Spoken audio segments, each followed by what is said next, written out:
Hello and welcome to part 3 of Monstery's Simple Self-Defense Boxing.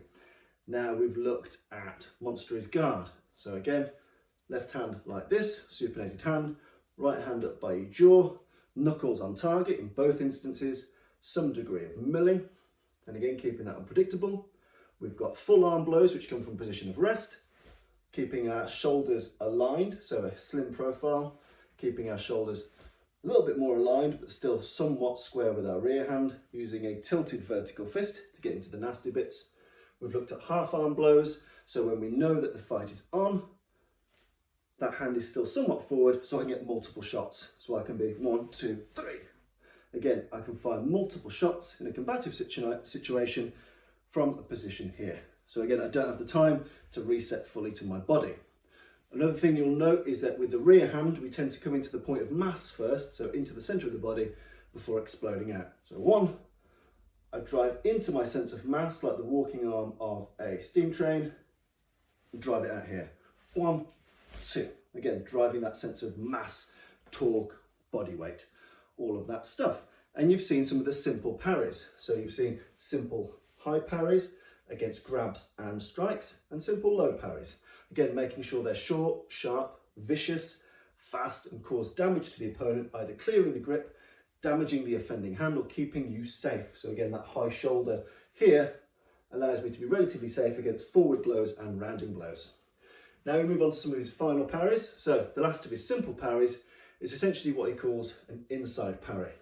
So any of you that have done Asian martial arts, specifically karate, you'll notice blows like this coming across the body. So again, these are typically, while they're called inside parries, he does them to the outside of the opponent's arm. So if the opponent was attacking me with his left hand from this side, I would parry it across this way. If he was attacking me with his right hand, I'd parry it across this way. Again, some good discipline points. I only need to parry the arm past the point of causing me damage. So if this is the attacking arm and this is the parrying arm, I parry it so it loses its power. I don't need to take it all the way across the body. I just need to take some of the power out of that shot. So boom, I can just fire, or think of it like a short, sharp hammer fist, although I'm aiming to hit you with the forearm. Again, I just want to crack this so it doesn't hit me in the face or the body and it causes you some pain. So it's somewhat deflection, somewhat of a damaging blow. You know, I can quickly deflect it, but again, you'll be in a business where if you're deflecting but not causing damage, the fight continues much longer. If I'm deflecting and causing damage, the fight will end much sooner. So I want to make sure that I'm getting this inside parry, crashing across, but don't leave myself vulnerable by crossing my own line.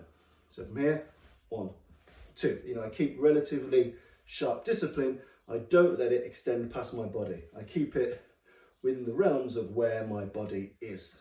So again, something to think about, a tight defense. Think of your body like a box. We are boxing. If I'm doing this kind of parry, I don't want to bring it across here, leaves me vulnerable. Just short, sharp, knocking shot, causing damage to the inside of the forearms, deflecting out of the way, or again, a use against grab. So if you're grabbing me here, I might smash the inside of that arm and then do a half arm or a full arm blow. So again, against grabs or against blows, well worth thinking about. Then we move into some of his complex parries, and we'll look at 2. So first of them is the cross parry. So again, from a Monstery position here, if a strike comes in this way, I'm going to grab the outside of the arm. So again, we're cupping across here with essentially a C-shaped cup in the hand.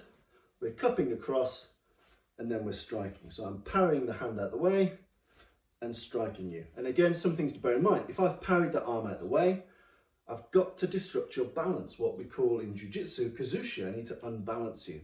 So if I've done this parry here, so this cross parry, what I've done is taken it across your body and I'm going to move you a bit, almost like a partial arm drag. So if I pull this across, I need to step or move my body weight to pull you offline and then hit you. There's no point in me just pulling it across statically and bopping you in the nose. I want you to feel like you're in a washing machine with a brick.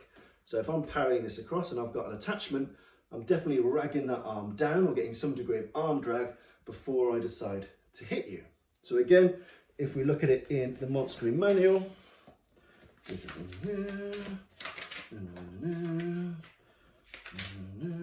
so we can see that our counter parry which is the parry we're talking about, the counter parry. It comes from the outside. It goes, pushes the arm from the outside in. It's done this way, like so. If we're looking at our cross parry, it's the exact opposite. Our cross parry essentially is when I use my right hand to grab the inside of the arm here. So if a strike's coming on this line, I've grabbed it here and then I'm going to strike. This is more awkward and difficult and puts you in a position of disadvantage. But sometimes it happens. You know, if any of you played with knife defences or things where you have to act on the spot by impulse, sometimes the attack that comes on this line, I don't strategically block with this hand. Sometimes you cock it up and you grab it or you block it with this other side. So you need to get used to that because that's a normal human reaction. So from here, my cross parry, I come here, grab the inside of that arm, get a decent attachment, and again I want to rag. So I want to pull you, off balance you, and then strike you. I've pulled that across, so I've got the inside.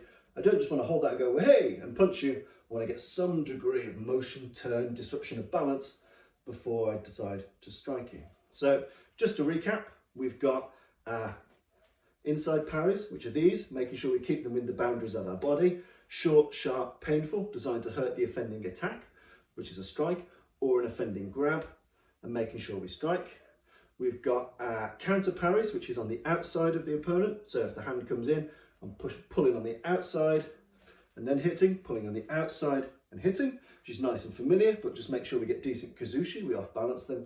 And we've got the counter parries, where essentially we cock it up.